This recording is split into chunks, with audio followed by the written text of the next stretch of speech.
Students, now in this session I will explain question number 5 of exercise 8.4 chapter 8 decimals, and also I will explain question number 1 of exercise 8.5. Now what is there in question number 5? Express as kg using decimals. Now all the questions in question number 5 are given in gram form, so you have to change gram into kg form. So first of all we need to know what is the relation between gram and kg. That is 1000 gram is equals to 1 kg. Okay, so 1 gram would be what? 1 gram would be 1 by 1000 kg. So this is the relation, students, that if any number is having a unit gram form, gram unit, and you have to change this gram unit to a kg form, so you have to divide the number by 1000. Okay, now the first number we have 2 grams, students, 2 grams. So what we have to do with this number? We have to divide 2 by 1000, and then we have to change it in the decimal form. So how many zeros? 3, and we have only one digit, so we have to fill it up with 0.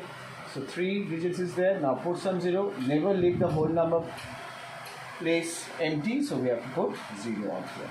So that will be 0.002 kg. Let's do sum number B. So sum number B, we have 100 gram. So that is 100 by 1000 kg. Okay, that means what we have to write? There are 2 ways to do it. Okay, if you can directly convert it into the decimal form, or you can reduce this 2 zeros, whichever form you want. So 3 zeros means after 3 0 you have to put 0 0 1 point, whole number, never leave empty this whole number place. Okay, so this is the answer, or you can write 0.1 kg also. Okay, students, now let's do sum number C, that is 3750 grams. So that will be what? 3750 by 1000, sorry, it will be kg. Okay, so 3 zeros, that means after 3 zeros we have to put the decimal, that is 057.3 kg. Okay, now let's do D, and what is D? What is D given? What is D? D is given 5 kg 8 gram. 5 kg 8 gram, and you all know how exactly it's to be done. Now we have done this type of sum in my previous video, so fine. So we have to first expand this, that is 5 kg plus 8 grams. This is already in the kg form, so we'll keep this as intact, and we'll change this into the form of kg. So we have to divide 8 by 1000, isn't it? So what is the decimal form of this? So 5 kg plus 0.008 kg.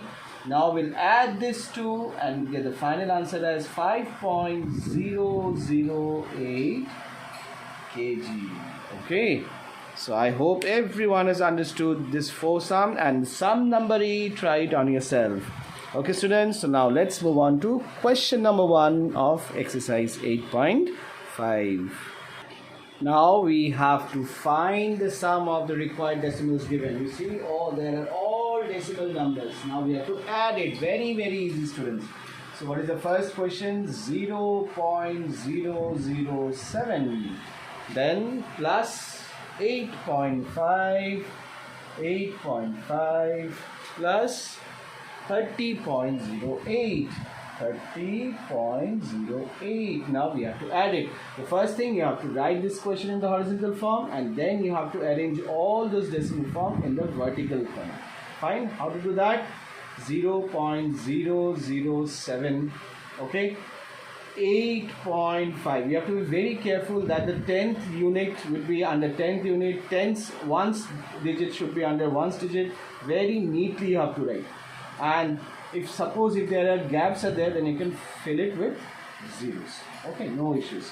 So 30 0.08. Fill this gap with 0. Fill all this gap with zeros. Okay, it will be easier for you. Now add it. So easy. 7 plus 0 plus 0, 7. 8 plus 0 plus 0, 8. 0 plus 5 plus 0, 5. 0 plus 8 plus 0, 8. 0 plus 0 plus 3, 3. So this is your required answer. Isn't it easy? Now let's move on to sum number B. Sum number B, 15 plus 0.62 plus 13.8. Now what is 15? 15 is a whole number. So when any whole number is given, then what you have to write? You have to write the whole number and then you have to put the decimal. Okay, because whole number is always on the left hand side of the decimal. Remember that. So if any number which is not where you do not see any zeros are there, any decimals is there, so you will consider this as a whole number. And you always know, and I have also given you the details also, that whole number should be always towards the left hand side of the decimal. So 15 point would be what? 0, 0 and 0. Why I have given 3 zeros? You see the second number. In second number we have up till 1000th position, isn't it? So that is the reason I have given 3 zeros. Now how to write this? 0.632 and then 13.800. Now fill all this gap with zeros. Now add. Very easy. 0 plus 2 plus 0, 2, 0 plus 3 plus 0, 3, 8 plus 6 plus 0, 14, 1, 5 plus 1, 6, 6 plus 0, 6, 6 plus 3, 9, 1 plus 1, 2. This is your required answer. Okay, now let's move on to sum number C. Sum number C, we have 27.076, 0.55, 0.004. Now arrange this in the vertical column. 27.076, 0.55. Here is a gap, so fill it with 0. Here also we have gap, fill it with 0. Now 0.004, we have gap here, give 0. Now add 6 plus 4, 10. Now 7 plus 1, 8. 8 plus 5, 13. Again carry. 5 plus 1, 6.7. Then 2. This is your required answer. Now let's move on to sum number D. Okay, so I have written D also and E also. So let's do sum number D. We have 25.65, 9.005 and 3.7. So let's write it down. 65, 9.005. Fill this gap with 0. Now 3.7, 3.7. Fill all this gap with 0. Now add. So 0 plus 5 plus 0. 5, 5 plus 0 plus 0, 5, 6 plus 7, 13. So 1 will go as carry. So 5 plus 6, 5 plus 1, 6, 6 plus 9, 15, 15 plus 3, 18. And 1, so it will be 38.355. Now let's do sum number E. 0.75, 10.425. We fill all those gaps with zeros. 2 means again whole number. Okay, whole number. That means you write the whole number, then you put 0, then you put decimal, then you put zeros. Okay, now fill this gap with 0. Now add it up. 0 plus 5 plus 0 is 5, 5 plus 2 is 7, 7 plus 4 is 11, we'll go carry, 2 plus 1, 3 and 1. So this is your required answer. Do not forget to give the decimal. That is 13.175. Sum number F, try it on yourself. Okay, so that's it for today's session. Thank you all of you and stay blessed.